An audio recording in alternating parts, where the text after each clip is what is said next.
रामायण, महाभारत, पुराण आदि ऐसे ग्रंथ हैं जिसके अंदर अतीत में घटी घटनाओं का वर्णन मिलता है, परंतु भविष्यमालिका ही एकमात्र ऐसा ग्रंथ है जिसके अंदर भविष्य में घटने वाली सभी घटनाएं वर्णित हैं। बाबा वेंगा, नास्त्रेदमस आदि भविष्यवक्ताओं की भविष्यवाणियों की चर्चा हमेशा घटना घटित होने के बाद होती है, परंतु भविष्यमालिका के अंदर संत अच्युतानंद दास महाराज जी ने उन सभी घटनाओं की भविष्यवाणी कर रखी है जो भविष्य में घटने वाली है।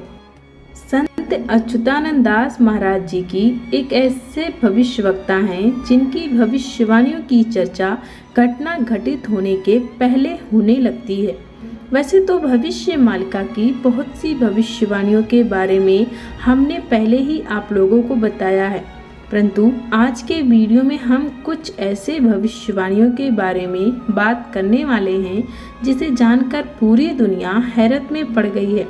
उनकी भविष्यवाणियां इस तरह हैं कि आप उसे जानकर अन्य भविष्यवक्ताओं की भविष्यवाणियां भी भूल जाएंगे। वीडियो को शुरू करने से पहले आप सभी से छोटा सा रिक्वेस्ट है, अगर अभी तक आपने हमारे चैनल को सब्सक्राइब नहीं किया है तो जल्दी से चैनल को सब्सक्राइब करें। तो चलिए दोस्तों, वीडियो को शुरू से शुरू करते हैं। दोस्तों, संत अच्युतानंद दास जी की ऐसी भविष्यवाणी जो आज चर्चा का विषय बना हुआ है। उन्होंने अपनी भविष्यवाणी में बताया है कि धरती पर होगा 7 दिन का अंधेरा जिसमें कुछ भी दिखाई नहीं देगा। अगर आप उनकी भविष्यवाणी को गौर से देखेंगे तो आपको सच्चाई पता चल जाएगा। दोस्तों, रामायण, पुराण और महाभारत में इस बात को साफ साफ वर्णों में दर्शाया गया है। जब किसी युग का अंत या परिवर्तन होता है तब पृथ्वी पर 7 दिन का अंधकार छा जाता है। बात अगर त्रेता युग के अंत की करें तो उस युग में भी 7 दिन का अंधकार हुआ था, जब लक्ष्मण जी मेघनाद के शक्ति अस्त्र से मूर्छित हो गए थे और बजरंगबली संजीवनी बूटी लाने द्रोणागिरी पर्वत पर गए थे। तब उस समय भी 7 दिन का अंधेरा हो गया था। ऐसे ही सतयुग में जब मूरासुर राक्षस ने देवराज इंद्र को हराकर धरती पर चारों ओर हाहाकार मचाना शुरू कर दिया था, तब उसके अंत के समय भी पृथ्वी पर 7 दिन का अंधकार हो गया था। ठीक अब वैसा ही कलयुग में भी होने वाला है। भविष्यमालिका की भविष्यवाणी के मुताबिक साल 2023 से 2029 के बीच में कलयुग के अंत के समय 7 दिन का अंधकार होगा और जो व्यक्ति महाअक्षत मंत्र का जाप करके लताओं को आंखों में लगाएगा वह व्यक्ति उस अंधकार के समय भी सब कुछ साफ साफ देख सकेगा। भविष्यमालिका की दूसरी भविष्यवाणी में संत अच्युतानंद दास महाराज जी ने कहा है कि पृथ्वी और चंद्रमा के बीच की दूरी कम हो जाएगी, अर्थात पृथ्वी और चंद्रमा की दूरी में परिवर्तन होगा।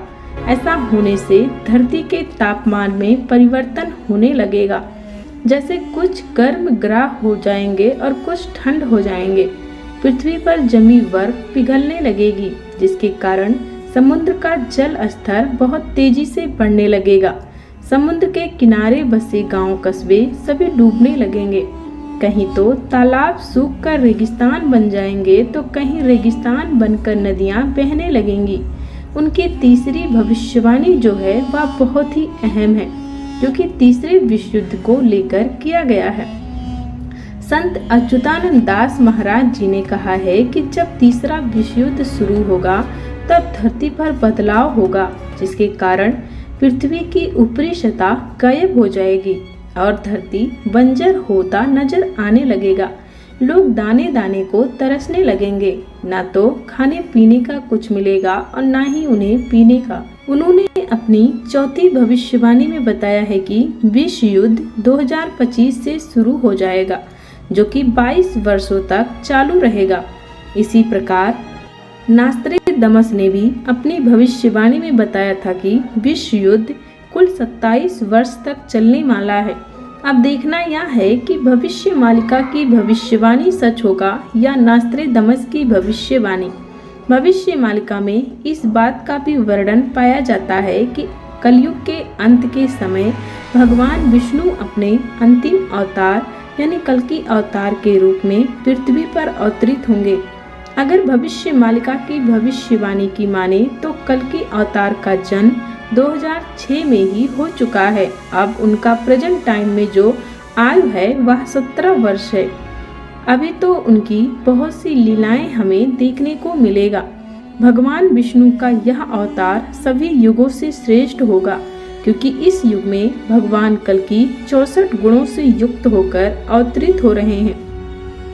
भविष्य मालिका में संत अच्युतानंद दास महाराज जी ने यह भी बताया है कि जब भगवान कल्कि धरती पर दुनिया के सामने आएंगे तब केवल 64 करोड़ लोग ही जीवित रहेंगे, जिसमें से 33 करोड़ लोग भारत के ही होंगे। बाकी 31 करोड़ लोग पूरी दुनिया से। यही सारे लोग सतयुग में जाने के योग्य होंगे। बाकी सारे लोग का मृत्यु होना निश्चित है। भारत में इतने लोग जीवित रहेंगे, इसका मेन कारण यह है कि भारत में लोग आज भी कुछ लोग धर्म को मानते हैं। बाकी पूरी दुनिया कैसा है या तो हर कोई जानता है। जब चीन और 12 मुस्लिम देश मिलकर भारत पर हमला करेंगे तो वह कई देव स्थलों को भी नष्ट कर देंगे, जिसमें देवी और भगवान कल्कि दोनों आपस में मिलकर उन स्थलों की रक्षा करेंगे। जब महाविनाश का दौर पूरा हो जाएगा तब भगवान कल्कि यानी अनंत माधव इन स्थानों की पुनः स्थापना करेंगे। दोस्तों, आपको हमारी ये जानकारी कैसा लगा हमें कमेंट सेक्शन में कमेंट करके जरूर बताएं। चैनल पे नए हैं तो चैनल को सब्सक्राइब करें। धन्यवाद।